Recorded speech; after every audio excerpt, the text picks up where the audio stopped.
Black అది అంటే అది చెప్తున్నా, అంటే హోల్ మన మామూలుగా కామన్ లాంగ్వేజ్ లో హోల్ అనగానే ఏంటంటే హార్ట్ లో హోల్ ఉంది, బైపాస్ చేశారు, ఈ టైప్ అంటారు. హోల్ అన్నది ఎదురు రాందే అప్పుడు సర్జరీకి పంపించే వాళ్ళం కాదు. ఇప్పుడు టెక్నాలజీ పెరగడం, even new borns 1 month babies కూడా ఓపెన్ హార్ట్ సర్జరీస్ చేస్తున్నారు. ఈ డివైస్లు అన్నది ఈ చాలా సార్లు ఏమవుతాయంటే, చిన్నప్పుడు ఇలాగ ఏదో హోల్ ఉందని చెప్తాం మనం కామన్ గా ఓపీలో. పేరెంట్స్ అనుకుంటారు ఇప్పుడు చిన్నపిల్ల కదా, ఇప్పుడు ఎందుకు తర్వాత చూద్దామని. సో అలా కొంత లేట్ అవుతాయి. ఇంకొన్ని రకాల హోల్స్ ఏంటంటే, ఇప్పుడు మనం ఎయిర్ ఫోర్స్ సెలక్షన్కి వెళ్ళాడు, అక్కడ డౌట్ ఉందని వాళ్ళు రిజెక్ట్ చేసి పంపిస్తే హోల్ ఉందని వచ్చాడు. ఈ వయసులో బయటపడతాయి. కొన్ని రకాల హోల్స్ ప్రెగ్నెన్సీలో బయటపడుతుంటాయి. చాలాసార్లు చూడండి ప్రెగ్నెంట్ లేడీస్కి అప్పటివరకు ఏం తెలియవు. అలాగే ఇప్పుడు 3 నెలలు అయ్యింది డెలివరీ అయ్యి, 3 నెలలైనా డెలివరీ అయ్యాక చేసాం ఇప్పుడు. సో ఇవి ఈ రకమైన హోల్స్కి ప్లగ్లు పెడతాం, డివైస్లు అంటాం మెడికల్ లాంగ్వేజ్లో. అంటే ఆల్మోస్ట్ అందరికీ డౌన్ సిండ్రోమ్ బేబీస్కి హోల్స్ ఉంటాయి. హోల్సే కాకుండా వీళ్ళకి రక్తనాళాల్లో కూడా ప్రాబ్లమ్స్ ఉంటాయి. అందుకే ఎవరో కూడా ఏదో సర్జరీకి కానీ డెలివరీస్కి కానీ అంత తొందరగా ఒప్పుకోరు. ఈవెన్ వీళ్ళు కూడా వైజాగ్లో డాక్టర్ చూపించారు, హై రిస్క్ అన్నారు, వచ్చారు. వీళ్ళకి చేసేటప్పుడు మనకు కూడా సర్ప్రైజులు తగులుతాయి. ఎందుకంటే ఇప్పుడు కుడివైపు రక్తనాళం నుంచి లోపలికి వెళ్తాం హార్ట్లోకి వెళ్ళేటప్పుడు ఒక్కొక్కసారి ఆ కుడివైపు రక్తనాళంలోనే బ్లాక్ ఉంటుంది. అలా ఉన్నప్పుడు ఈవెన్ కెథటర్ కూడా వెళ్ళదు. సో వెళ్ళదు.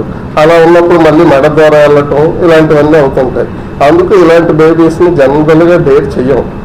అంటే మళ్ళాంటి సెటప్స్లో, అంటే ఇప్పుడు సిటీల్లో అనుకోండి మనకి డాక్టర్స్ అవైలబిలిటీ ఎక్కువ ఉంటుంది, హార్డ్వేర్ వెంటనే ఏదన్నా కావాలన్నా దొరుకుతుంది, కంప్లీట్ సెటప్ ఉంటుంది. వీళ్ళు ఏంటంటే అసలు ఇంకెక్కడికి వెళ్ళలేమన్నా ఇది కొంత వెరీ అంటే ఫైనాన్షియల్గా కూడా చాలా పూర్ అవ్వటం, సరే ట్రై చేద్దాం అన్నట్టు తీసుకున్నాం. లక్కీలీ చాలా బాగా జరిగింది, సక్సెస్ఫుల్గా డివైస్ని డిప్లాయ్ చేస్తాం అక్కడ. ఇప్పుడు అదర్వైజ్ ఏమి కంప్లైంట్ లేదు. సో ఇప్పుడు కూడా అలాగే వస్తుంది. ఏం చదువుతున్నావు? 4th class. వైష్ణవి పేరు చెప్పు. బట్ వాడు కొద్దిగా ఇంటెలిజెన్స్ ఉండాలి, ఇంకా డాక్టర్కి కూడా. వీళ్ళకి మిగిలిన హార్ట్ అటాక్ లాగా ఈసీజీలో చూడగానే కనబడిపోయే అబ్నార్మాలిటీస్ ఉండవు. అందుకే హోల్స్ ఎప్పుడు కూడా 20-30 years వచ్చేంత వరకు చాలా మందికి బయటపడవు. మనం చూసి ఇన్సిడెంటల్గా హోల్ ఉందని చెప్తాం. ఇప్పుడు ఈవెన్ ఆ రోజు వీళ్ళకి చేసిన రోజు ఒక ఏజీబీఎస్సీ చదివింది అమ్మాయి, ఆ అమ్మాయి వచ్చింది ఓపీకి వచ్చింది, నేను హోల్ ఉందని చెప్పాను. ఆ అమ్మాయి నమ్మట్లేదు. నేను అందుకనే ఎక్కువ టీ చేసిన అన్ని వీడియో తీసుకోమ్మా, సింప్టమ్స్ నడిస్తే ఆయాసం వస్తుంది, దడ వస్తుంది. మెయిన్గా వీళ్ళకి రైట్ హార్ట్ అంటే లెఫ్ట్ టు రైట్స్ అంటాం. అంటే హోల్స్ ఎడం వైపు నుంచి కుడివైపు మధ్యలో గదుల్లో కన్నం ఉంటుంది. సో రైట్ హార్ట్ మీద లోడ్ పెరుగుతుంది, పెరిగి గుండె దడ వచ్చేస్తుంది. నడుస్తుంటే దడలాగా రావటం, ఆయాసంలాగా రావటం ఇవి ఉంటాయి. డిపెండ్స్. లక్కీలీ అంత స్మూత్ గా అయిపోతే 20 to 30 minutes. అంటే ఫ్రమ్ నిజంగా ప్రిపరేషన్ నుంచి లెక్క పెట్టాలంటే 45 minutes to 1 hour. But puncture నుంచి అంత స్మూత్ గా అయిపోతే 20 to 30 minutes. వీళ్ళ ముగ్గురికి అయితే అలాగే అయిపోయింది. ఇంకోటి ఉన్నాడు, అదే రోజు చేసాం, ఆడిపోదు లేట్ అయ్యింది, చిన్న ఇష్యూ కూడా ఉంది, అందుకని ఆడిని ఐసీయూలో ఉంచాం, అలా కలుపుకుందాం. వీళ్ళకైతే ఎటువంటి ఇవి లేవు, చాలా ఫాస్ట్గా. జనరల్గా 1/2 hour to 45 minutes అవుతుంది. అంటే డివైస్ ఏం లేదండి. ఇప్పుడు డివైస్ మనం తీసుకొని ప్లగ్ తీసుకెళ్ళి అక్కడ అలా కూర్చోండి అనుకోండి, అయిపోయినట్టే. పొరపాటున అది ఆ సైజు మనకు సరిపోలేదు అనుకోండి, అప్పుడు అది మార్చి మళ్ళీ ఇంకోటి పెడతాం. సో ప్రొసీజర్ టైం డిలే అవుతుంది.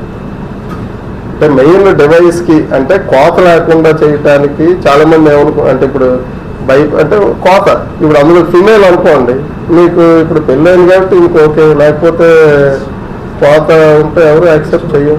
ఒక్కొక్కసారి కోత మరి ఎక్కడి నుంచి కోత ఉంటుంది, మీకు ఈ స్కార్ ఫామ్ అయిపోతుంది. కొన్నిసార్లు మీకు ఓపెన్ హార్ట్ చేసిన వాళ్ళు చూడండి, ఇక్కడ ఎంత కండలాగా వచ్చేస్తుంటుంది ఒక్కొక్కరు స్కిన్ దీన్ని బట్టి. అలా కండ వచ్చింది అనుకోండి, మరి చూడటానికి కూడా అంత కాస్మెటిక్గా కూడా బాగుంది. సో కోత లేకుండా చేయటం అడ్వాంటేజ్ అది. అండ్ అన్నిటికీ మించి ఈరోజు ఏదో ఇలాగే మీకు చూపెద్దామని ఉంచాం, కానీ లేకపోతే ఈరోజు మార్నింగే డిశ్చార్జ్ అయిపోతారు. సో 1 dayలో హ్యాపీగా ఇంటికి వెళ్ళిపోవచ్చు. సేమ్ ఇలాగే లేజర్ సర్జరీ చెప్పినట్టు. మనకు అర్థమైన భాషలో చెప్పాలంటే హార్ట్కి ల్యాప్రోస్కోపీ ఇలాగే. కోత లేకుండా డివైస్ చేయటం వల్ల ఎస్పెషల్లీ యంగ్ లేడీస్కి చాలా అడ్వాంటేజ్. ఈవెన్ చాలాసార్లు పెళ్ళిళ్ళు కూడా దాంతో అయిపోతుంటాయి, మరి కోత ఉంటే ఎవరు. అది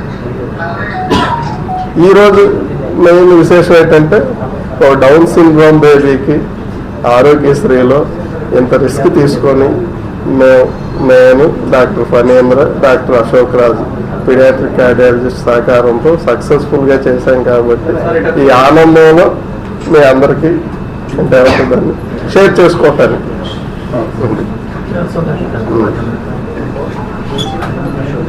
ఏమన్నా క్వశ్చన్స్?